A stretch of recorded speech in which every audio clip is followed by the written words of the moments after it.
ജനവിശ്വാസമാണ് സർക്കാരിന്റെ ശക്തിയെന്ന് മുഖ്യമന്ത്രി പിണറായി വിജയൻ. തൃത്താല മണ്ഡലം ഇടതുപക്ഷ മുന്നണി സ്ഥാനാർത്ഥി എം പി രാജേഷിന്റെ തെരഞ്ഞെടുപ്പ് പ്രചരണം റാലി ഉദ്ഘാടനം ചെയ്ത് സംസാരിക്കുകയായിരുന്നു മുഖ്യമന്ത്രി പിണറായി വിജയൻ. നാടിന്റെയും ജനങ്ങളുടെയും താല്പര്യത്തിനൊപ്പമാണ് സർക്കാർ എല്ലായ്പ്പോഴും നിന്നതെന്ന് മുഖ്യമന്ത്രി പറഞ്ഞു. കേന്ദ്രത്തിനെതിരെ പ്രക്ഷോഭം സംഘടിപ്പിക്കാൻ ഒരുങ്ങുമ്പോൾ കോൺഗ്രസിനെയും UDF-നെയും സഹകരിക്കാൻ ക്ഷണിച്ചെങ്കിലും അവർ പിന്തുണ നൽകിയില്ലെന്നും അദ്ദേഹം ആരോപിച്ചു. BJP-ക്കെതിരെ നിലപാടെടുക്കുന്നതിൽ അവർ മടിച്ചു നിന്നെന്നും വിമർശിച്ചു. LDF-നോടുള്ള രാഷ്ട്രീയ വിരോധം നാടിനോടും ജനങ്ങളോടുമുള്ള വിരോധമായി മാറ്റരുതെന്നും ഇത്തരം സാഹചര്യങ്ങൾ ഉണ്ടായിട്ടും സംസ്ഥാനത്ത് തകർക്കാൻ ആർക്കും സാധിച്ചിട്ടില്ലെന്നും അദ്ദേഹം കൂട്ടിച്ചേർത്തു. ലോകവും രാജ്യവും ശ്രദ്ധിക്കുന്ന തരത്തിലുള്ള അതിജീവനമാണ് കേരളം കാഴ്ചവെച്ചതെന്ന് അദ്ദേഹം വ്യക്തമാക്കി. എങ്ങനെ ഇത് സാധിച്ചു എന്ന ചോദ്യത്തിന് ഉത്തരം ജനങ്ങളുടെ ഐക്യവും ഒരുമയാണെന്ന് മുഖ്യമന്ത്രി പറഞ്ഞു. എല്ലാ പ്രവർത്തനങ്ങളിലും ജനങ്ങൾ സർക്കാരിനൊപ്പം ഉണ്ടായിരുന്നുവെന്നും ജനവിശ്വാസമാണ് സർക്കാരിന്റെ ശക്തിയെന്നും അദ്ദേഹം കൂട്ടിച്ചേർത്തു. 2021 മുതൽ തുടർ ഭരണത്തിന് കരുത്തായത് ഈ വിശ്വാസബന്ധമാണെന്നും വരുന്ന തെരഞ്ഞെടുപ്പിലും അതേ ആത്മവിശ്വാസത്തോടെ മുന്നോട്ട് പോകണമെന്ന് മുഖ്യമന്ത്രി വ്യക്തമാക്കി. ആളുകൾ ജനങ്ങൾ ഒരുമയോടെ ഐക്യത്തോടെ ഒപ്പം നിന്നു. ആ ഒരുമയും ഐക്യവും ഒന്നും അസാധ്യമല്ല എന്ന നില സൃഷ്ടിച്ചു. അതല്ലേ വസ്തുത.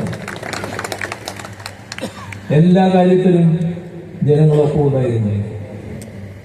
ജനങ്ങൾ ചേർന്ന് നിന്നുകൊണ്ടാണ് എല്ലാ കാര്യങ്ങളും ഇവിടെ നിർവഹിച്ചത്. കേന്ദ്രത്തിനെതിരെ പ്രക്ഷോഭം നടത്താൻ തയ്യാറാകുമ്പോൾ കോൺഗ്രസിനെയും UDF-നെയും സമീപിച്ചു. കേരളത്തിന്റെ പൊതുവായ പ്രശ്നമാണല്ലോ, നമുക്ക് ഒന്നിച്ച് നടത്തിക്കൂടെ പ്രക്ഷോഭം? ഇല്ല, ഞങ്ങളില്ല. എന്താണ് BJP-ക്കെതിരെ നീങ്ങാൻ വല്ലാത്ത ശങ്ക? അവരുടെ മനസ്സിൽ തീരെ വിഷമബോധം ഉണ്ടാകുന്ന നിർബന്ധം എന്തിന്?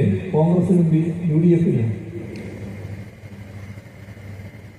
ഇവരെല്ലാം LDF-നോടുള്ള വിരോധം നാടിനോടും ജനങ്ങളോടുമുള്ള വിരോധമാക്കി മാറ്റുകയായിരുന്നു.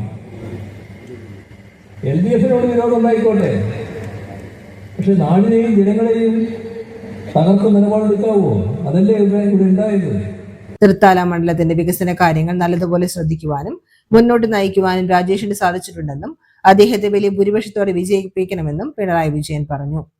കൂറ്റനാട് തൃത്താല റോഡിൽ പാടശേഖരത്തിൽ തയ്യാറാക്കിയ യോഗസ്ഥലത്തേക്ക് ശനിയാഴ്ച ഉച്ചയ്ക്ക് ശേഷം തൃത്താല മണ്ഡലത്തിന്റെ വിവിധ ഭാഗങ്ങളിൽ നിന്നായി ജനങ്ങൾ ഒഴുകിയെത്തി. തൃത്താല മണ്ഡലത്തിന്റെ ഇടതുപക്ഷ മനസ്സ് വിളിച്ചോന്ന തരത്തിൽ ജനപങ്കാളിത്തം കൊണ്ട് റാലി ശ്രദ്ധേയമായി. യോഗത്തിൽ മണ്ഡലം കൺവീനർ MR മുരളി അധ്യക്ഷനായി. CPIM കേന്ദ്ര കമ്മിറ്റി അംഗം രാധാകൃഷ്ണൻ MP, ജില്ലാ സെക്രട്ടറി EN സുരേഷ് ബാബു, സ്ഥാനാർത്ഥി MP രാജേഷ്, ജില്ലാ കമ്മിറ്റി അംഗങ്ങളായ VK Chandran, PN Mohanan, CPI സംസ്ഥാന executive KP Suresh Raj, area secretary TP Muhammad, മണ്ഡലം ചെയർമാൻ ET ഹൈദ്രോസ്, LDF നേതാക്കളായ AK ദേവദാസ്, CK വിജയൻ, ശ്രീജി കടവത്ത് എന്നിവർ പങ്കെടുത്തു.